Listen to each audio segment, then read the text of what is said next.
The most expensive high-end clothing company in the world is Louis Vuitton. Bernard Arnault, the company's CEO, has a net worth of about $180 billion and is the second richest person on the planet. Given the company's current success, one would never guess that it was founded by a man who spent his teenage years sleeping in a forest, was unemployed, and had no formal education. A real-life example of a rags-to-riches tale is Louis Vuitton. The business would, however, also be the target of a hostile takeover, numerous lawsuits, and a number of other controversies. This is the crazy tale of Louis Vuitton, and how a small family company became one of the most influential brands in the world. In the remote French village of Angers, where he was raised on his family's farm, Louis Vuitton was born in 1821. They had no electricity and no running water. Louis's mother Corinne made hats to help supplement their family's income, while his father Xavier worked as a miller and farmer. There is no evidence in the records that Louis ever attended school. He is thought to have spent his entire life working on the family farm without ever learning to read or write, because the closest school was 6 miles away in the village. Just to produce enough food to help feed his family, Louis would have worked in the fields every day from dusk until dawn. The Vuittons were obviously having financial difficulties, and young Louis was born into a circumstance that should have prevented him from ever having a promising future. Things then became significantly worse.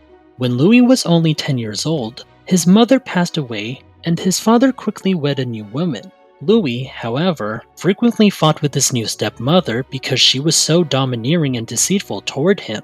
So, at the age of just 13, he fled his home with the intention of traveling to Paris. In the middle of the night, he left without even saying goodbye. There was only one issue. Louis had neither money nor food, and Paris was 225 miles away. He had no choice but to travel on dirt roads as a result. With no food in his stomach and only a cloak to keep him warm, he spent the majority of his nights sleeping in the woods. In exchange for food or money, he would perform odd jobs whenever he came across a new village. Never enough money was left over though to cover housing costs. In order to find shelter for the night, he continued to sleep outside, whether in the woods or somewhere else. By working at these various odd jobs, Louis was able to pick up skills from skilled tradespeople, and he became proficient in working with metal, stone, fabric, and wood. Later on, his life would change as a result of this diverse skill set. Travel, however, was moving at a very slow pace. He traveled to Paris over the course of 3 years. Louis was able to find employment as an apprentice box maker and packer not long after he arrived in Paris. When a customer was about to embark on a trip, the box makers would create custom-sized boxes for them, pack them, and unpack them. He had the opportunity to interact with a lot of upper-class clients who needed specialized luggage for their journeys thanks to his job. Louis spent many years working here, honing his craft and giving it everything he had. In fact, the Empress of France ended up being a client in 1851 and was impressed by his superb craftsmanship. He was given the job of being her personal packer and box maker. The majority of box makers would consider this to be the pinnacle of their professional success. Louis had transformed from a young man living on the streets with nothing to his name to someone who now held a prestigious position among royalty. On its own, that was a tremendous accomplishment. However, Louis Vuitton had even greater plans for the future. Louis opened up his own box-making workshop in Paris after getting married at the age of 33 and began selling his own goods there using the savings he had amassed. Louis, you see, had discovered a serious flaw in the day's luggage. To prevent rain from collecting on the top of the luggage, all of the boxes were made of leather and had rounded dome-shaped tops. The main problem was that they couldn't be stacked, so packers had to move the boxes one at a time. Louis started experimenting with substitute materials and discovered canvas to be more lightweight, strong, and water-resistant, allowing for flat tops on the trunks instead. Everything became more effective as a result of their increased capacity to be stacked in a pile and packed into multiple trunks simultaneously. Modern luggage first appeared as a result of Louis' innovative suitcase design. Louis had already established connections in the affluent class and his professional reputation at this point. As a result, as soon as he introduced his new line of luggage, it became a huge success.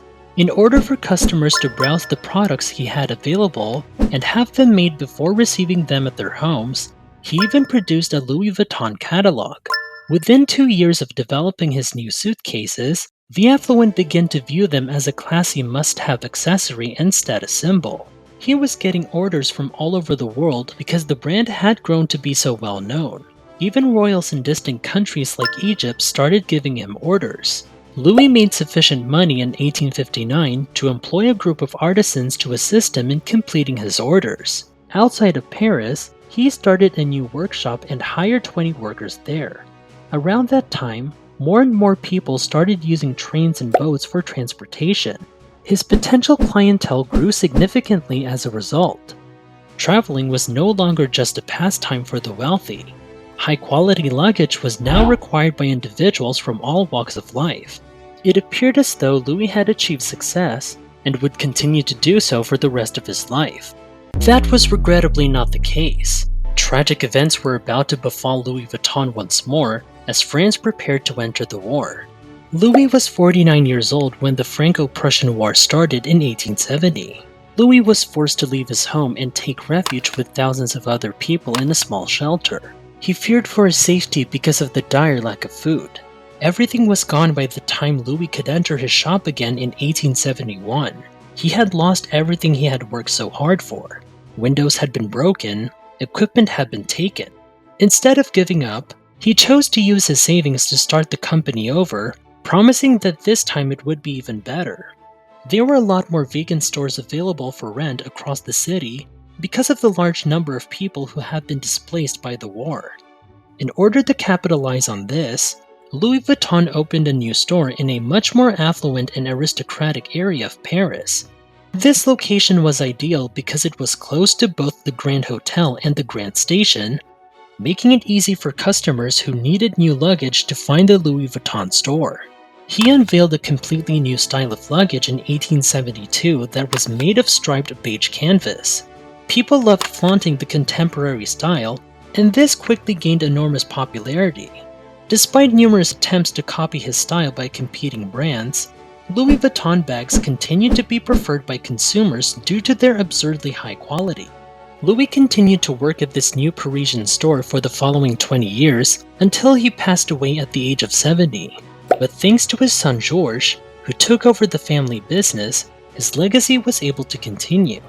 Georges made an effort to take the company global by opening a well-known store in London, for example. By this time, Louis Vuitton luggage had become so well known that many other box makers had started producing knockoffs. In order to make his brand more difficult to imitate, Georges Vuitton introduced the now iconic LV monogram in 1896. His father's initials, LV, were chosen as a tribute to the person who founded the company. Additionally, he had the brilliant idea of installing a brand new lock on the trunks that would be virtually impossible for burglars to pick. The business had 100 employees by the year 1900, and it kept expanding every year after that. All of the workers underwent extensive training to become skilled box makers.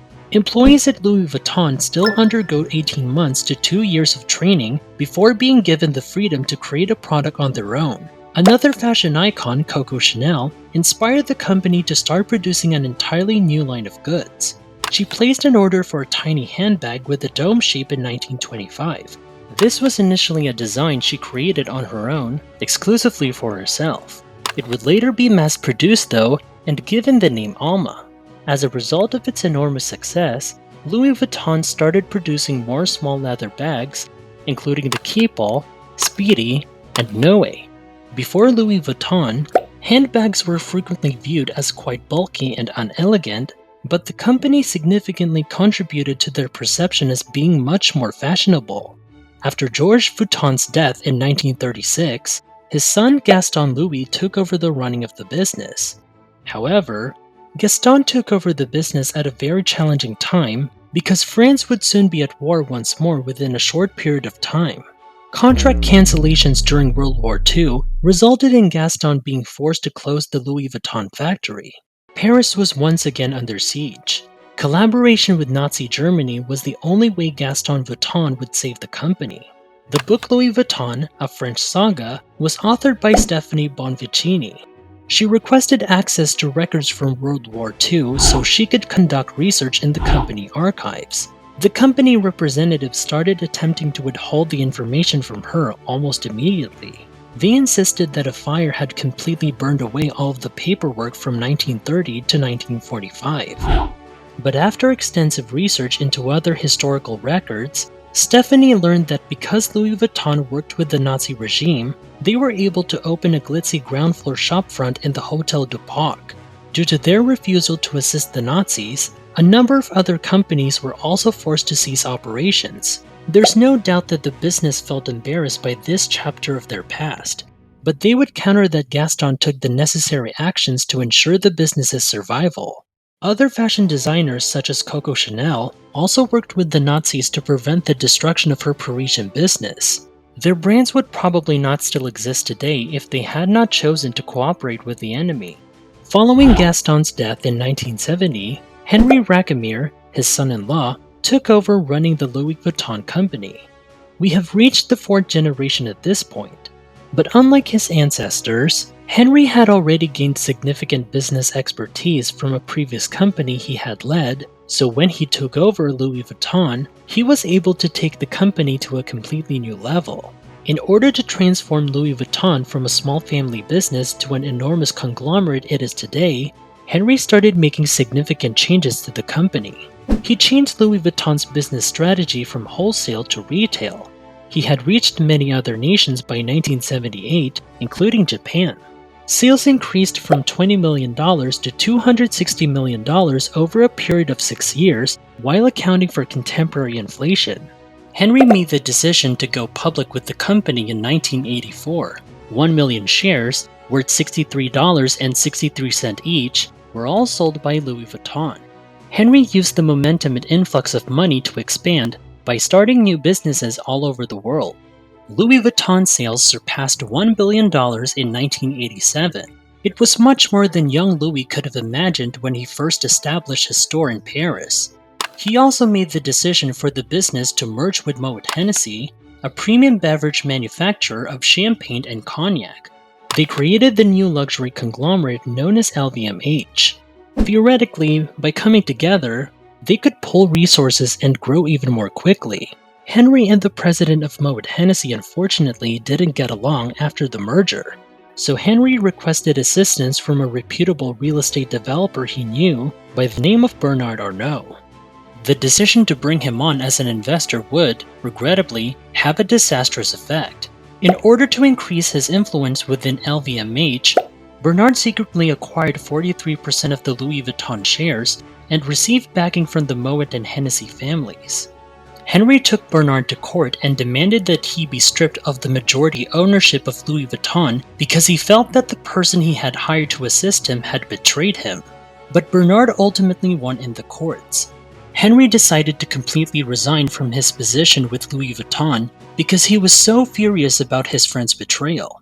For the first time in almost a century, the Vuitton family was no longer associated with the company. Following all of this controversy surrounding Bernard's hostile takeover, Louis Vuitton sales started to decline. The brand was no longer being covered by journalists. It seemed as though the business might fail for a while. Bernard, however, was able to change the company's course for the better. When Louis Vuitton started collaborating with various fashion designers for its 100th anniversary collection, it was able to make a comeback. The iconic LV monogram logo was reinterpreted by well-known designers like Vivienne Westwood and Isaac Mizrahi. People were once again attempting to acquire a Louis Vuitton bag because they produced products that consumers had never seen before. Bernard's investment in Louis Vuitton ultimately yielded enormous returns. He is currently LVMH's CEO. The majority of the world's most exclusive brands are owned by this one company. But it all began with the young man who was homeless and broke. By developing fresh, vibrant styles that appealed to a younger audience in the modern era, Louis Vuitton continued to grow its brand. Marc Jacobs was appointed creative director in 1997. He also designed a well-known monogram Vernus line of handbags, in addition to the first ready-to-wear collection. Eventually, Marc Jacobs would leave Louis Vuitton and launch his own line of clothing and accessories, but he continued to expand Louis Vuitton into watches, jewelry, and sunglasses. Of course, the business has its problems. There is a whole team of attorneys looking for Louis Vuitton who look for copyright violations and who won't hold back if they suspect someone of stealing the company logo. They have even filed a lawsuit against Google for search results and advertisements that direct users to fake bags. Google, however, prevailed in the case by arguing that they have no control over the content that users post online. The collaborations Louis Vuitton has since had with companies like Supreme have significantly broadened their target market. Contrary to popular belief, Louis Vuitton did in fact sue Supreme for using their logo without permission, but only until they realized how successful a partnership would be. Louis Vuitton Supreme products are now resold for a small fortune. The leather trunk, for instance, is being sold for $125,000. Even an LV Supreme hoodie costs more than $5,000. Louis Vuitton has obviously struggled with counterfeiting since the beginning of the company, and they estimate that every year, they lose hundreds of millions of dollars to inferior copies of their products. But despite operating for 168 years, they don't appear to be slowing down anytime soon. A favorite of the wealthy and famous, Louis Vuitton continues to be a brand that many people aspire to wear. With a $39 billion market cap, they are currently the most valuable fashion brand globally. A Louis Vuitton can be found in almost every major city in the world, thanks to its more than 400 stores. How do you feel about Louis Vuitton though? Do you believe that the price tag is excessive given all the hype? Or do you believe that the product's high quality justifies it? Please share your opinions in the comment section below. Don't forget to give this video a thumbs up if you like it as well. For updates on our upcoming content, don't forget to subscribe to our channel and click the notification bell. See you next time!